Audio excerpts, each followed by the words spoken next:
At NTV does continue on here in our Kampala studios, and we get into that hot discussion of the morning, and that is our Kickstarter as Uganda is winding down the 2025-2026 election cycle. One issue is standing out, and this is across party primaries, it's across presidential, it's across parliamentary races, it's even across the current local government races and contests that we are undergoing as we are bending the electoral cycle. The growing dependence of money or on money as a prerequisite for political survival or thriving. Now, from allegations of voter buying during any given party primaries to reports of candidates having to sell their property, having to sell their businesses, or even having to, take up loans from loan sharks just to stay politically competitive.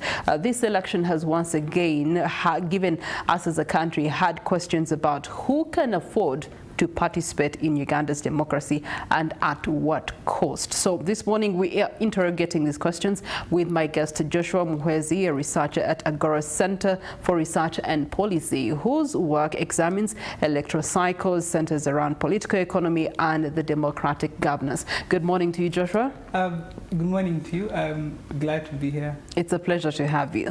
So let's start with Joshua, the citizen of Uganda. Walk us through your experiences and your observations of our campaign and elections of this current electoral cycle. I think that there's something unique about this election we just had, in as far as its impact on the trust of citizens in the state institutions such as the Electoral Commission, in as far as to what extent can my casting of the ballot be reflected in what is declared.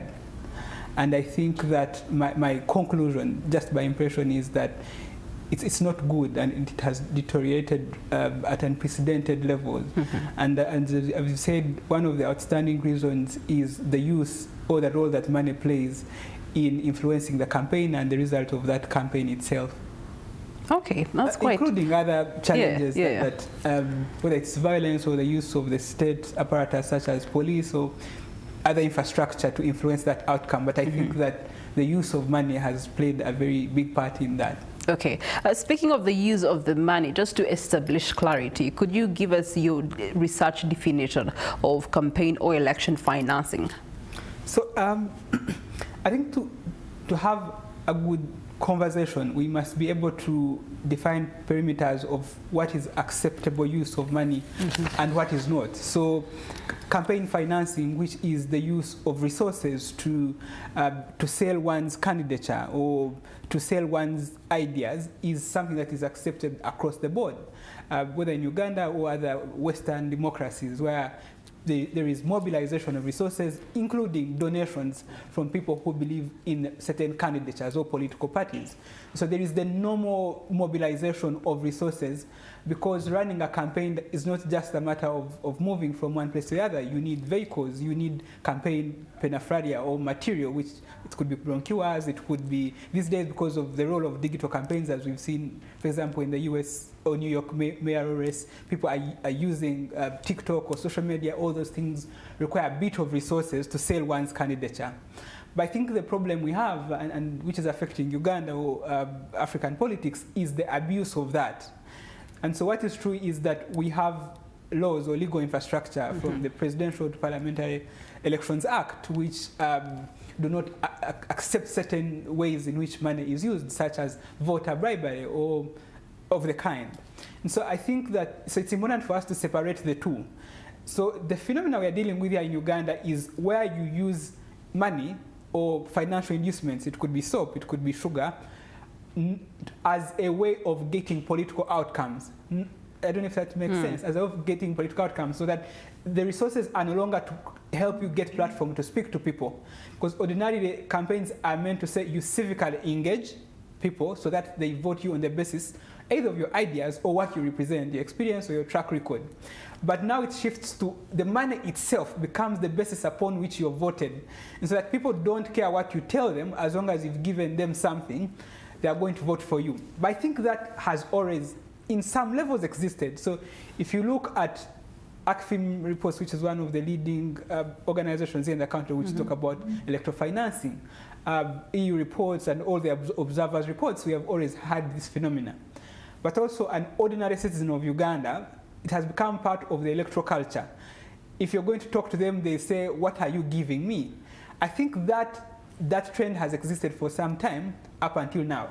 What I think is peculiar to this election is the extent to which the implementers of the election have also participated in that. Because ordinarily it has always been voter bribery.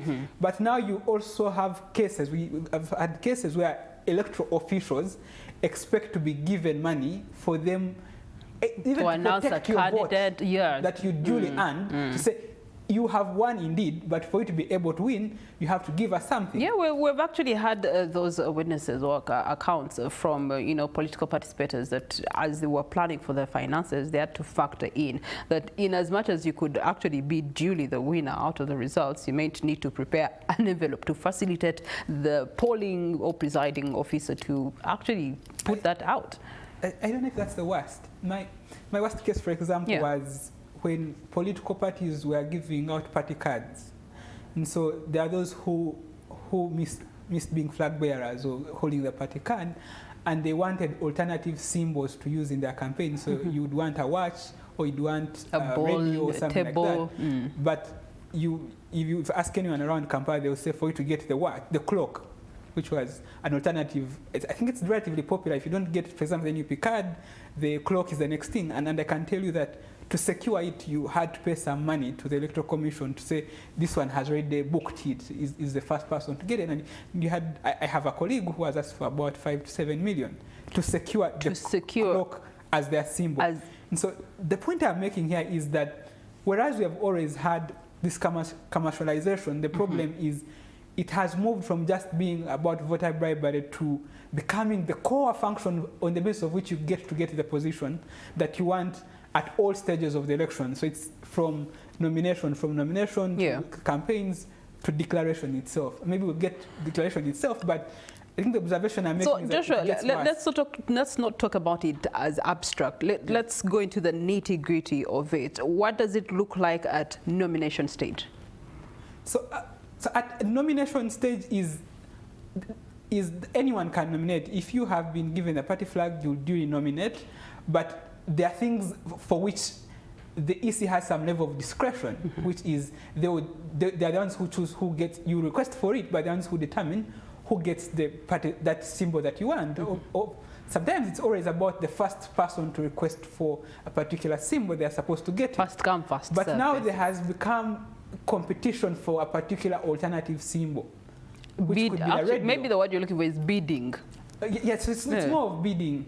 It's more of bidding. But and for me it is that the people who are supposed to, who are like the surgeons, who are supposed to handle this election, are the ones who have now become influenced by money. And I would suspect that maybe some of those tendencies have been there, but I think it has gotten much worse. Okay. Then what does election financing look like during the campaign season, both for the voters' side and the candidate side? So that I think we need to start from what perhaps drives this, because that gives us a clear picture of what happens to the candidate, most especially. And so the most popular excuse we have, for example, is that, or sometimes rightfully so, that our leaders have failed to deliver.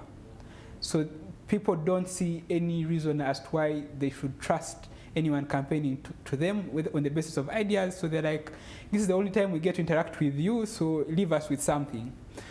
Of course, the ideal, or I don't say it's a matter of privilege or intellect, they say these guys are just selling their souls. But if you speak to the common person and their lived realities, they think, I mean, that's my truth.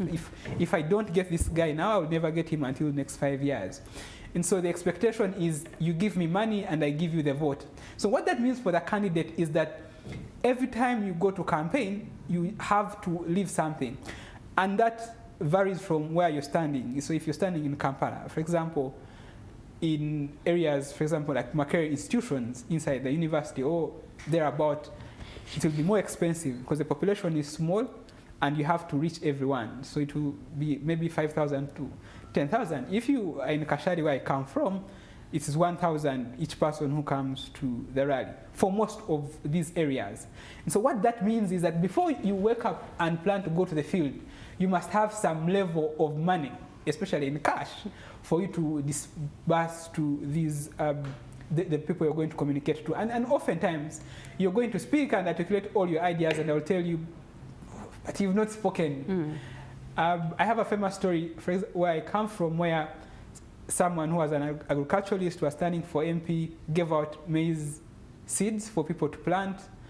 And when he left the campaign trail without giving them any money, they said, what does he take us for? Are we chicken to be given maize? Yeah. And yet, I think I distributed that maize for them to be able to plant and have their own sustenance. That's very true. Just in case, there's also a case that we saw last week when we were looking at the start of the local government elections.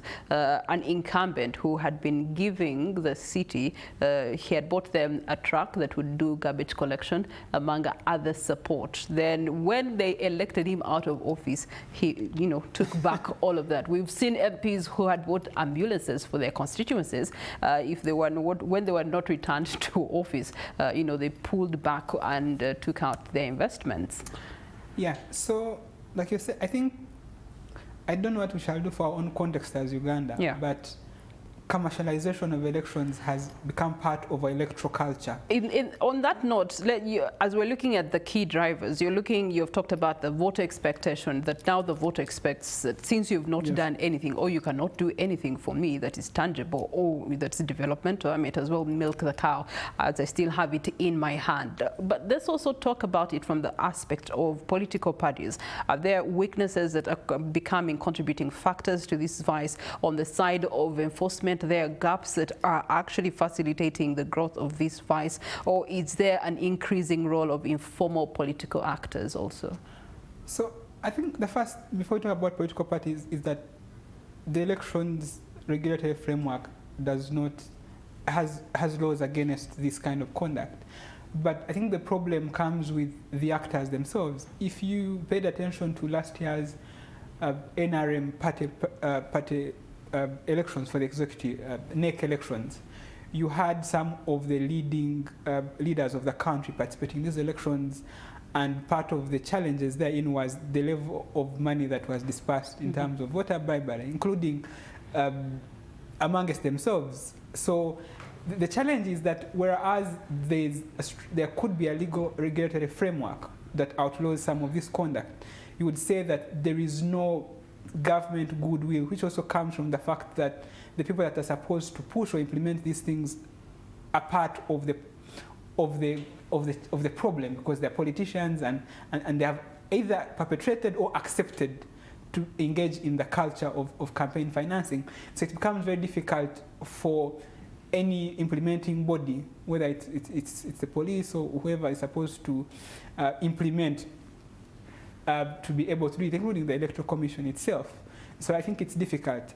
For political parties, you would say, I think we don't have strong political parties that are able to, even if the Lord said otherwise, you would expect there's some sort of culture within these political parties to say, for us, we don't do this. But I think that does not exist, but also it's being alive to the realities that this is what the electorate is like, and that's what we have to do. But I also think that political parties are weak in terms of having financial capacity themselves to be able to sustain their candidates, for example. Of course, you would say that NRM has some level of capacity because they are the party in power, but also they get a lion's share of the money that comes from iPod, which is about 90% of that money. But you would also know that the next political party, which is NUP, did not get any campaign financing in this election because they didn't sign the MOU with iPod and the new law. So you would know that they don't have enough finance capacity to be able to give at least the bare minimums to their candidates to be able to at least move in their constituencies and spread the message. So at that level, parties are weak in the extent to which they can engage in solving the problem of solving bribery or commercialization of politics. But I don't think that even if, for example, political parties had the money, they would solve the problem. I think the biggest challenge there is the impact on its candidates, because now the alternative is having to for example, take out loans in microfinances, in banks. And I kid you not, if you moved across microfinance circles or banks across downtown here, the biggest clients have been people who are running for political positions from all levels, whether from MP to LC3 councillor. And so I think beyond what it means for the integrity of the election, there's also the impact it has on people who choose to run. And I think we're going to have a spiral effect on what is the impact of commercialization. It's that if I don't have enough capacity to borrow certain sums of money, or if I know I am not willing to get such a loan because I have no alternative ways of financing if I don't go through, then much more likely you don't participate in the politics. And so if I have a corporate job, for example, or even if I'm well educated and I have capacity to legislate in the best way possible, I am unlikely to engage in the politics because I cannot afford the financing model or the financing alternatives that exist in the, I don't use the word market, but in the field within which politics plays currently. So the alternative is you have people who can afford to, who perhaps have business incentives, and means now you have a vicious cycle. People who come with money, expecting money, they'll give money and eat money and have bribes and all that. So that also has a reflection on what happens during the tenure of parliament. You've seen cases, rightfully so, on when they're going to pass a specific unpopular or not obviously liked bill, people have rumors of people being bribed to participate or to vote for or to abstain from voting so that there's a clear win for that bill. And so I think that we cannot comprehensively examine the effect of commercialization to the candidates, to the voters, and the general development of the country. For that matter, from your perspective, what does this then mean, especially for inclusion and looking at also, you know, the groups that by and large we are supposed to be aiding in them actively participating in our governance and politics? We're looking at women, people with disabilities, the youth. Where does this leave those special interest groups, but also really inclusion by and large? So I think it doesn't help much because now the first challenge is that power or access to political position stays among those who already have. And so if you're not already well endowed financially, it means the politics does not favor you. So much more likely you maintain the current gaps, the inequalities that already exist within status quo. Because the idea of inclusivity assumes that there is a place where even if you are not currently capacitated, the system allows you, either on the basis of merit, to be able to compete and also get on the table. But if you're going to be, you're already financially excluded generally in the economy, you cannot be financially included in a financially demanding election. And that's why you will increasingly have little inclusion of women, except for the affirmative action seats. But the problem is that the affirmative action seats will always be for those who already have. So they either they have been working in government at top level, or they are relatives or spouses of big businessmen in town, or heads of corporate and parastatals. You've seen what has been happening at National Water. Most of the wives of the commissioners and directors at National Water, especially in Western Uganda, are now in parliament, or if they are incumbents. And so the problem is that even the affirmative action seats that already exist are consolidated for the haves. And the essence of affirmative action is not for the haves, it's for those who need to be included to come on the table. For youth elections, it's worse, and I think that a youth MP spends more money than a regular MP because of the nature of the election. It's crazy what happens at where they are voting youth members of parliament. Regions, the amount of money they have to give to transport and to give to each delegate, it's upwards of $300, upward of $1 million, something like that. And so, in as far as inclusion, you would say we have positions for youth, for women, for special needs, but in terms of, is it meaningful? Does it transform the situation of those who need it? I don't think it does. Okay, that's very interesting. But also we want to look at it from the angle of corruption, because at the end of the day, and through analysis, we've seen a correlation between how spending is done through these, electoral cycles. And then when people get into these positions of leadership, they're really ready to just focus on monetary recovery over any other responsibility or mandate given their various capacities. So based on this evidence, how strong is the interlinkage between campaign financing and corruption in Uganda? So, and that's the thing. First, if you're going to get into position through spending a lot of money, realistically at some point you must recover that money. And whereas Parliament pays well, you look at the figures, it wouldn't make financial sense for you to just rely on the salary itself for you to be able to recover from those loans that you've gotten or whatever financing you used to get into Parliament. So there's an incentive for you to be able to recover that money. And I think that's the obvious reason. But I also think that, secondly, it also has to be the accountability culture. I think it also ties to money, but to what extent do we examine members of Parliament on the basis of their delivery in Parliament? Because then there would be an incentive for them to deliver on those accountability, maybe checklists that we have upon them. So they would want to perform for you. But I think we also have a Parliament that generally is not responsive to the needs of the citizens, because the citizens don't have active accountability measures or the basis upon which they examine that member of Parliament. And so it means that members of Parliament get away with not working for their citizen. The alternative is that they have to participate in the chorus. And the chorus is the majority of the NRM, which has the numbers.